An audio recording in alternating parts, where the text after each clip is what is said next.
aluna, olá, aluno, tudo bem? Temos o prazer de receber hoje em nossa aula a professora doutora Mariana Mayumi Pereira de Souza. Ela é professora adjunta do Instituto de Ciências Humanas e Sociais da Universidade Federal de Viçosa. É pesquisadora e docente da linha de pesquisa Estudos Organizacionais e Sociedade. Professora Mariana, é um prazer tê-la conosco. Seja muito bem-vinda. Olá, Eric. Agradeço pelo convite. Vai ser um prazer ter essa conversa com você. Muito obrigado, professora. Mariana, historicamente a escola pública foi administrada na lógica burocrática e instrumental das tecnologias de gestão associada aos preceitos capitalistas de produtividade e lucro. Com a Constituição de 1988 e a LDB, a nossa Lei 9394 de 1996, a gestão democrática foi inscrita como princípio da gestão escolar brasileira, para formar o cidadão do Estado de Direito democrático, embora a reforma administrativa do Estado, em 1995, tenha elegido um modelo gerencial de gestão, que tem prevalecido, então, como um modelo hegemônico nos nossos sistemas de ensino. Dado esse contexto, eu pergunto à senhora, como as tecnologias de gestão colaborativas podem ajudar a superar a lógica gerencial, hoje predominante nos sistemas de ensino, também conhecida como a gestão de resultados? Então, professor Eric, a gestão de resultados, ela foca muitas vezes na mensuração de indicadores. Esses indicadores são quantitativos e muitas vezes limitados, mas são usados como parâmetros para avaliar as instituições. Na prática, esses indicadores muitas vezes acabam virando fins em si mesmos e distorcem o propósito de existência das instituições de ensino. Em outras palavras, em termos teóricos, nós vamos ter uma predominância excessiva da racionalidade instrumental na gestão das instituições por conta desse processo. Além disso, essa lógica gerencial baseada em resultados, ela é do tipo top-down, Ou seja, de cima para baixo. E, ao mesmo tempo, quando se alia essa lógica top-down à burocracia estatal, muitas vezes a sociedade civil e os trabalhadores dos sistemas de ensino são alienados do próprio processo de concepção dos indicadores, de definição das metas. O que nos leva a perguntar: esses resultados são para quem? Por que estamos buscando esses resultados?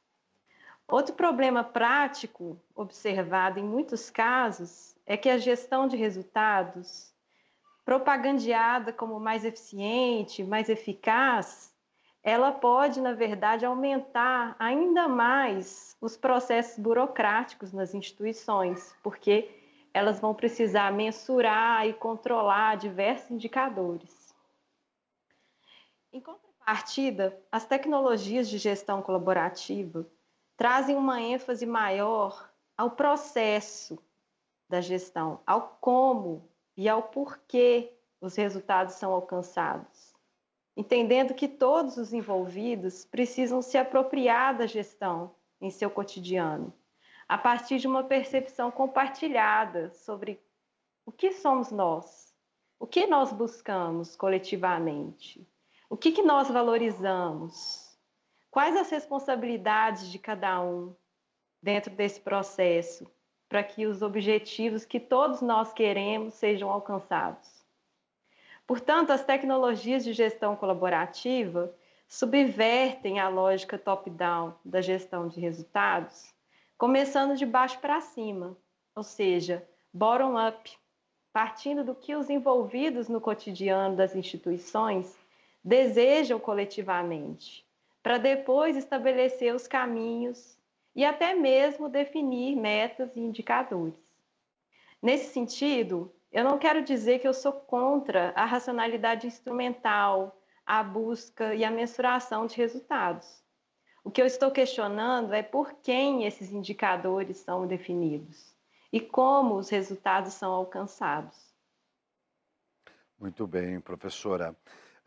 A teoria crítica da tecnologia, né, que tem esse seu formulador, o pesquisador Andrew Finber, defende a tese da ambivalência da tecnologia. Eu gostaria que a senhora falasse para os nossos alunos o que consiste essa tese, né? E um outro conceito também, como compreender a proposição de Finber sobre a racionalização subversiva? Então, em poucas palavras, a tese da ambivalência da tecnologia, de Finberg, defende que o aparato tecnológico pode servir a objetivos diversos. Ele pode ser instrumento de conservação do estado das coisas, da hierarquia social, dos valores hegemônicos da sociedade. Por outro lado, a tecnologia pode também ser um instrumento de transformação social, na medida em que ela tem o potencial de subverter a lógica dominante, considerando questões que até então não eram incorporadas no design tecnológico, conferindo condições mais amplas de acesso a determinados benefícios por camadas sociais marginalizadas, por exemplo. Mas isso não quer dizer que a tecnologia seja neutra. Não existe tecnologia neutra. No processo de desenvolvimento tecnológico, necessariamente são incorporados vieses valorativos, a depender dos interesses que são levados em consideração. Nesse sentido, a racionalização subversiva seria o processo de refletir sobre isso e incorporar nos sistemas tecnológicos valores que refletem interesses de grupos sociais mais amplos. Assim, podemos dizer que a racionalização subversiva acrescenta a dimensão ética à racionalidade instrumental, considerando que esse tipo de racionalidade é inerente a todo sistema tecnológico. Muito bem. Eh, uma outra questão, professora, eh, como pesquisadora, né, especialista das tecnologias colaborativas em perspectiva crítica, como a senhora compreende que as tecnologias podem auxiliar na gestão democrática da escola? As tecnologias colaborativas, a meu ver, são exemplos de racionalização subversiva das tecnologias de gestão. Ou seja, elas são instrumentos gerenciais que nos habilitam a atingir os resultados que almejamos. Mas, ao mesmo tempo, essas tecnologias consideram valores como a democracia, o desenvolvimento humano, a equidade social, a construção de comunidades e a regeneração da natureza. Na minha trajetória como pesquisadora no campo da gestão social, eu tenho percebido que muito se fala sobre gestão democrática, sobre autogestão, mas muito na teoria. Na prática, há uma escassez de instrumentos que efetivamente nos ajudem a construir uma forma subversiva de gestão. Então, com isso, muitas vezes, os grupos, as instituições que tentam construir formatos organizacionais mais horizontais, mais democráticos, elas acabam tendo dificuldades, né? Se tornando pouco efetivas, morosas, conflituosas. E aí as pessoas desistem e acabam retornando aos modelos hierárquicos convencionais. Então, as tecnologias de gestão colaborativa, elas nos oferecem um caminho de onde a gente pode partir. Elas vão nos dar um norte sobre como equilibrar a participação democrática e as soluções que vão gerar ganhos mútuos para todas as partes envolvidas. Elas vão nos dar um passo a passo sobre como engajar as pessoas e obter os resultados que todos queremos. Mas essas tecnologias, elas não são modelos rígidos.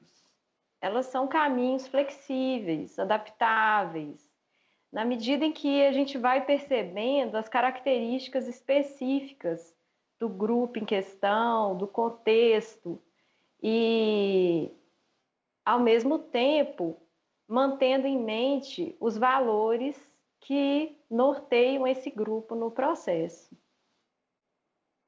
Perfeitamente. Há uma proposição, portanto, mais participativa, horizontal das relações, estabelecendo aí que democraticamente o coletivo assuma então a, a tomada de decisão, a reflexão, a definição de metas que se busca alcançar dentro de uma instituição. Nesse caso, o planejamento participativo na nossa disciplina é um instrumento que nós temos discutido, né, como uma forma de participação e resolução de problemas, né? O planejamento participativo pensado a partir da proposição de alguns estudiosos, como o Carlos Malthus, que foi ministro, né, do governo do Salvador Allende, que é uma tradição que veio de lá. A senhora compreende que esse modelo também seja uma ferramenta, uma gestão tecnológica colaborativa? Na medida em que o modelo preconize a participação, o trabalho em conjunto, o compartilhamento de valores, de objetivos, eu acredito que sim, né? Que esse modelo pode também ser uma tecnologia de gestão colaborativa. Perfeito.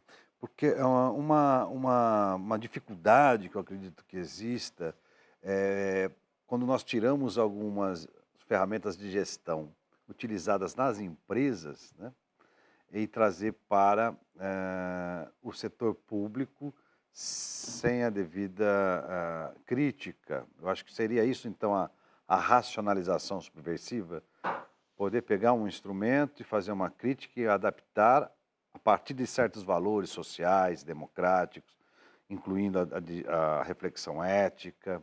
Seria um pouco essa a perspectiva, então?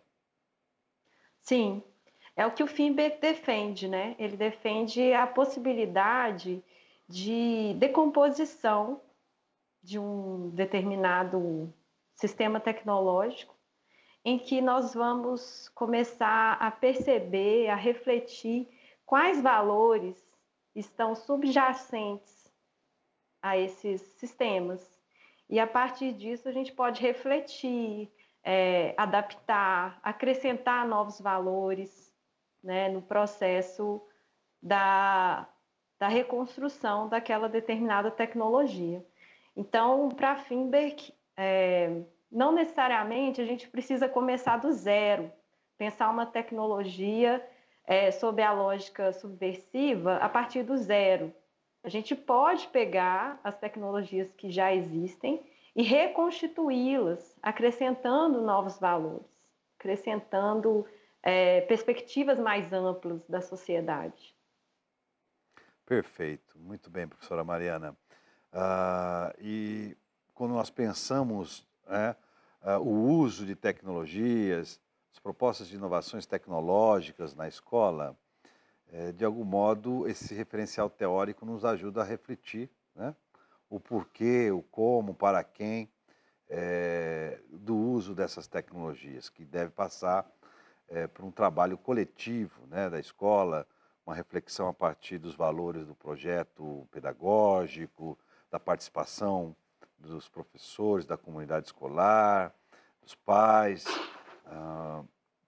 e sem dúvida a teoria crítica da tecnologia é um elemento, uma ferramenta de pensamento importante aí para os nossos gestores. A senhora tem trabalhado, tem alguma perspectiva, tem visto alguns estudos nessa área que relaciona a teoria crítica com a educação? Então, no início desse ano, inclusive, eu participei de um processo numa escola aqui em Belo Horizonte, uma escola pública municipal, em que nós aplicamos uma das tecnologias de gestão colaborativa no planejamento da escola, né, do ano de 2022.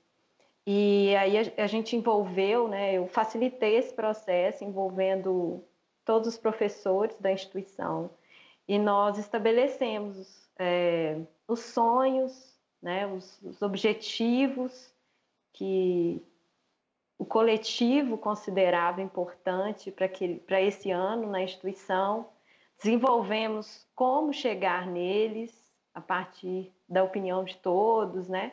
Dessa construção conjunta do planejamento, dividimos as responsabilidades entre todos e nós percebemos um resultado muito positivo, né? O ano ainda está acontecendo, né?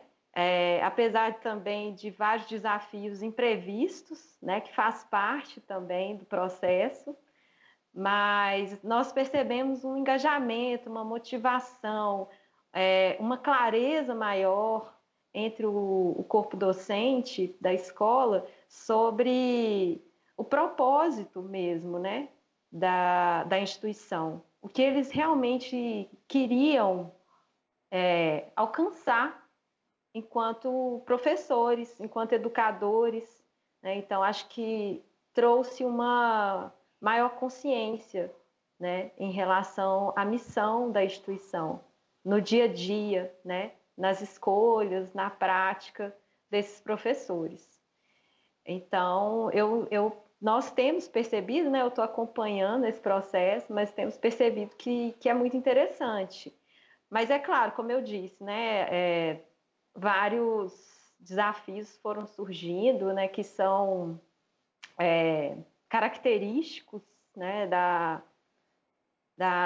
educação, do campo da educação pública, né, por exemplo, falta de verba, tivemos uma greve no meio já desse ano, então o que foi planejado no início do ano precisou ser adaptado, né, ao longo dos meses, né, ao longo em que o processo foi acontecendo, mas tendo em vista essa clareza do propósito do grupo, se tornou mais fácil, né, rever o caminho que foi planejado no início. Muito bem, professora. Nós estamos infelizmente chegando ao fim, gostaria de agradecer a sua participação, a socialização aí dos seus conhecimentos. Muito obrigado, professora Mariana. Eu que agradeço, professor Eric. Joia, um grande abraço. Tchau. Caros alunos, ficamos por aqui. Estamos na 13ª aula e na próxima semana nós encerraremos o curso. Um grande abraço, até lá.